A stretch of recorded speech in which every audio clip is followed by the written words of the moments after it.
સુરત શહેરમાં આગામી ઈદ મિલાદ અને ગણપતિના તહેવાર નિમિત્તે પોલીસ દ્વારા શાંતિ સમિતિની બેઠક યોજાઈ હતી, જેમાં હિન્દુ મુસ્લિમ સમાજના આગેવાનો જોડાયા હતા। આગામી દિવસોમાં તહેવારને લઈને સુરત શહેર પોલીસે શાંતિ સમિતિની બેઠક યોજી હતી। આ બેઠકમાં પોલીસ અધિકારીઓ સાથે હિન્દુ મુસ્લિમ સમાજના આગેવાનો જોડાયા હતા।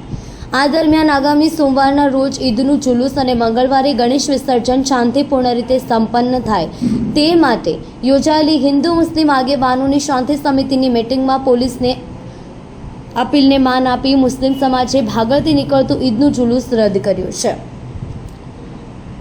જો કે જે લોકો પોતાના વિસ્તારમાં જુલુસ કાઢવા માંગતા હોય તે પોતાના વિસ્તાર પૂરતું જુલુસ કાઢી શકશે, પણ તે માટે સ્થાનિક પોલીસની પરવાનગી લેવાની રહેશે। આમ આગામી 16મી તારીખે સુરતમાં ઈદે મુલાદનું મુખ્ય જુલુસ નહીં નીકળે, માત્ર ગલી મોહલ્લે જ જુલુસ નીકળશે। શાંતિ સમિતિની બેઠકમાં આ નિર્ણય મુસ્લિમ સમાજે લીધો છે। પોલીસ અધિકારીઓ અને હિન્દુ મુસ્લિમ આગેવાનો દ્વારા બંને તહેવારો શાંતિપૂર્ણ માહોલમાં યોજાય તે માટે શાંતિ સમિતિની બેઠક યોજી હતી। તમને જણાવી દઈએ કે આગામી 17મી તારીખે ગણપતિ વિસર્જન છે અને શહેરમાં અલગ અલગ 12 સ્થળો પર વિસર્જનની વ્યવસ્થા તંત્ર દ્વારા ગોઠવવામાં આવી છે। શહેરમાં 80,000 મૂર્તિનું વિસર્જન કરવામાં આવશે। ત્યાં જુલુસ અને વિસર્જનમાં ચુસ્ત બંદોબસ્ત પોલીસ દ્વારા ગોઠવાશે, જેમાં 15,000થી વધુ પોલીસકર્મી બંદોબસ્તમાં રહેશે અને 320 પોઈન્ટ ધાબા પોઈન્ટ રહેશે। બીજી તરફ ગણેશ વિસર્જન દરમિયાન સુરત શહેરમાં ક્રાઇમ બ્રાન્ચની 10 ટીમ તૈનાત રહેશે।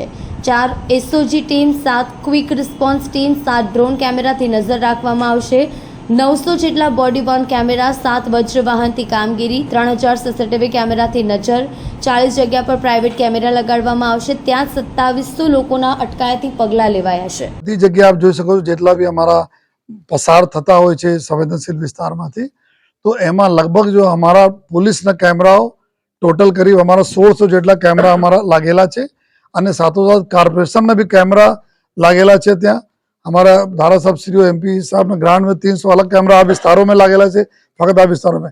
तो अपना बात करिए तो लगभग जो 3000 ना आसपास हमारा सीसीटीवी कैमराओं है।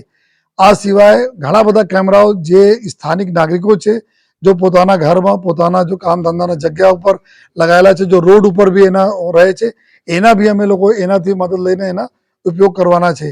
સાથોસાથ જો વિડીયોગ્રાફર જે રીતે મેં बताया જ્યાં નથી કેમેરા અમુક સ્ટેજમાં ત્યાં અમારા વિડીયોગ્રાફર રહેશે। 40 जगह में नक्की करा चाहिए और जो टेम्परेरी 2 દિવસ માટે કોર્પોરેશન तरफ से कैमरा लगावવામાં આવી રહ્યા છે। जो भी લાગી જશે તો એક જ્યાં જ્યાં में लगता है कि हमारा ग्रे एरिया છે ત્યાં નથી कैमरा, ત્યાં भी આ લોકો लगावશે। और ड्रोन से आखा पूरा सर्वेलेंस कंटिन्यूअस चालू રહેશે कि गलियों में શું ચાલી રહ્યા છે, છતો પર શું ચાલી રહ્યા છે। અને જો અમારી છત વાળા ધાબા પોઈન્ટની જો ટીમ છે 320 ધાબા એટલે 3-4 માણસો બધા ધાબા ઉપર રહેવાના છે। તો હજારની સંખ્યામાં તો ધાબા પોઈન્ટમાં માણસો માટે ડિપ્લોયડ રહેશે। તો એનાથી બી અમે લોકો જોઈને કમ્યુનિકેટ કરીને સ્પેશિયલ ચેનલ નંબર એના આપવામાં આવેલા છે, જેથી કમ્યુનિકેટ કરતા રહીએ અને જરૂર પડે આ રીતે અમે લોકો પગલાં લઈ શકીએ છીએ।